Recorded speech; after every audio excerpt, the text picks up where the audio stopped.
start with some of the distinctions that you make in the opening chapters that structure the discussion for the rest of the book. Could you briefly explain each of these distinctions? Maybe I'll begin with Iris, the probabilistic versus deterministic approaches, and you can basically pick up on some of the other distinctions as well if they're relevant to your point. So let's start with Iris, and of course Guillaume can jump in as he wishes.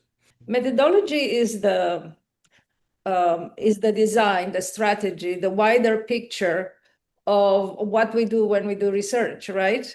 Or policy analysis.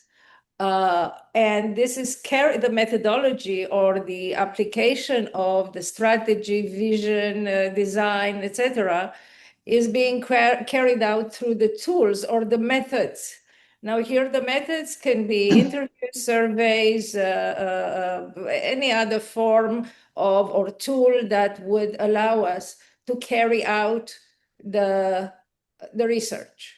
I was thinking that even within that planning, we apply the comparative method because you have to compare between, in your head, in your mind, you have to compare between the various possible methodologies and methods in order to be able to apply any of them to your own study.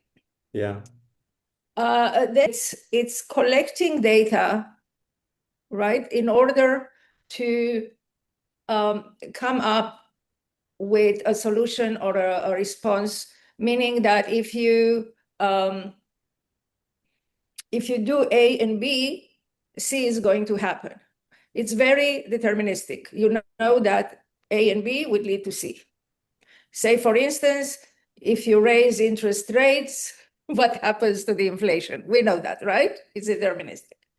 The probabilistic is if I do A and B, C, it's probably going to happen.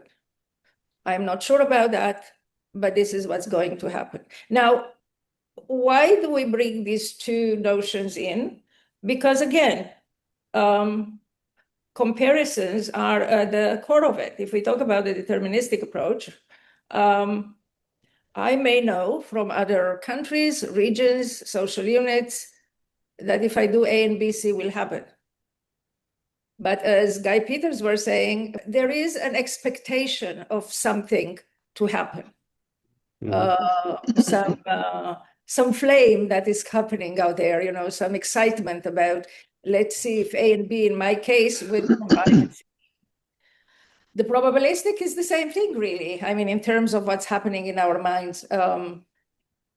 Let's see if I do A and B, which was done elsewhere, to what extent it might happen in my context.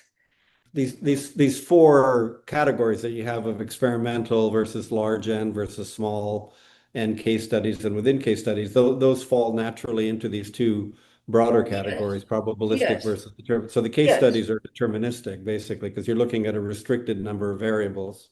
Exactly, yes. Yeah.